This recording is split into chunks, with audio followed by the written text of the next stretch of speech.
Kita lanjut Oke, Ustaz nih, ya. tantangan 10 ini ayat tidak berdiri sendiri. Ya. Ini Jadi begini, silakan, setiap ayat itu pasti punya connecting, punya benang merah, punya hubungan dengan ayat yang lain. Oke. Tidak bisa ayat itu berdiri sendiri dijadikan sebagai dalil. Gitu loh. Jadi satu ayat dengan ayat yang lain itu pasti mereka saling terkait, gitu kan? Ini keterkaitan satu ayat dengan ayat yang lain ini seringkali dinafikan oleh kebanyakan kita dengan dasar hadis Nabi yang salah kaprah penggunaannya. Balighu anni walau ayat. Nabi memang mengatakan benar, balighu anni, sampaikan tentang aku, gitu kan? Walau ayat, walaupun cuma satu ayat. Cuman ditafsirkan dengan keliru, dengan ngawur gitu. Walaupun tahunya cuma satu ayat, sudah wajib menyampaikan.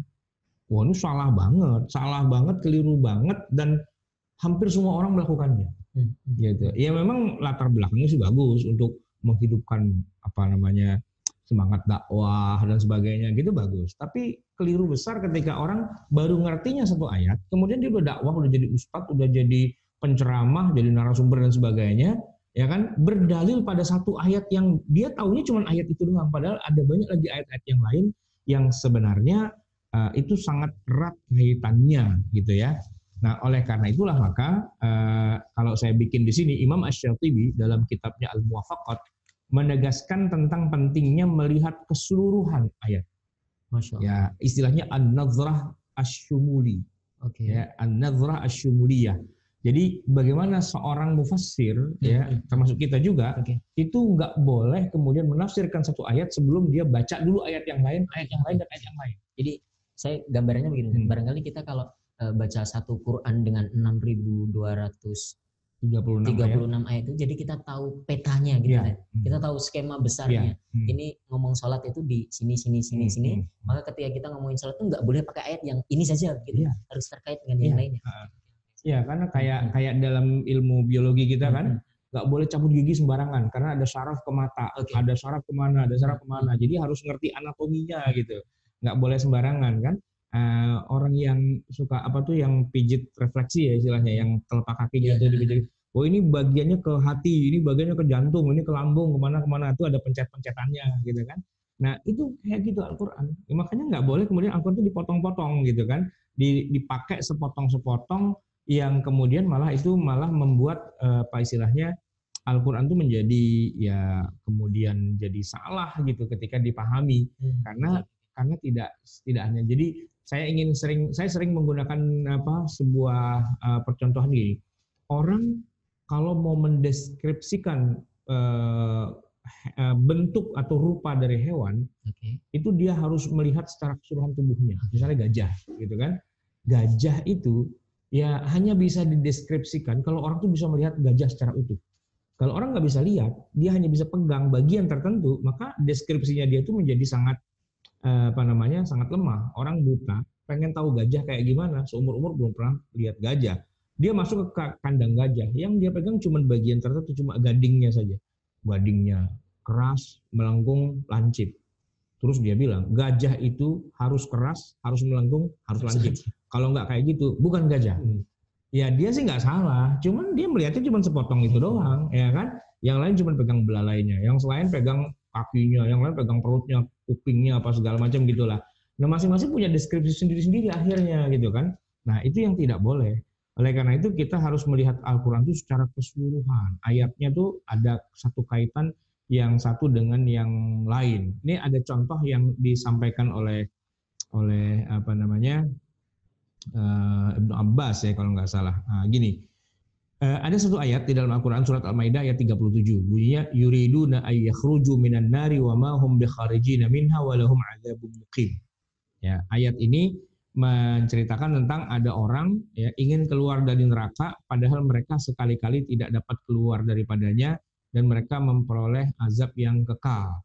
Nah, jadi digunakanlah ayat ini dengan penafsiran yang keliru dan sepotong-sepotong, tidak memperhatikan kaitan ayat itu dengan ayat yang lain. Jadi ada yang mengklaim bahwa Al-Quran telah menetapkan bahwa kalau ada orang sudah masuk neraka, itu tidak akan pernah bisa keluar lagi.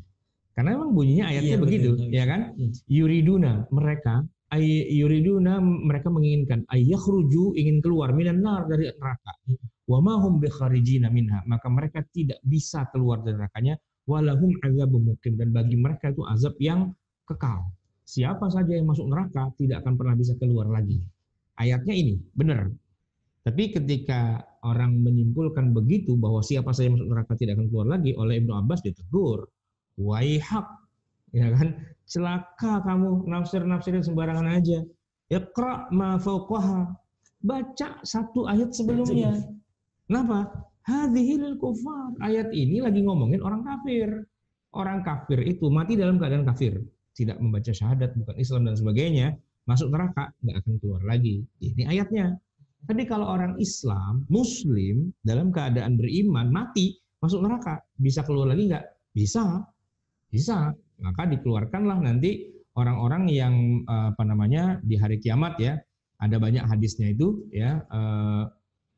Inna ummati yud'auna yaumal qiyamati ghurran muhajjalina min athari wudu, faman istata'a minkum ayyutila ghurratahu falyaf'al, kata Nabi.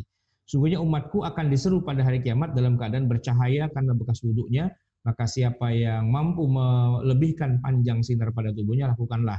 Ini menunjukkan bahwa orang Islam kalau nanti masuk neraka gara-gara hisabnya dia tekor gitu kan, itu dikeluarkan berdasarkan dari asar wudunya, asar sujudnya gitu kan. Nah, tidak boleh dikatakan orang masuk neraka kemudian tidak akan keluar lagi gara-gara menggunakan ayat yang keliru, dia menarik menggunakannya sebagai dalil, karena di ayat sebelumnya itu malah disebutkan ini ceritanya adalah tentang orang-orang kafir. Innalladzina kafaru, sungguhnya orang kafir, lau anna lahum ma fil ardi jami'an wa mithlahu ma'ahu liyaftadu bihi min adzabi yaumil qiyamati ma tuqbila minhum walahum azabun alim yuriduna ayyakhruju minan nar, kan begitu. Jadi ayatnya itu ada kaitannya dengan ayat yang lain yang dalam hal ini adalah ayat sebelumnya.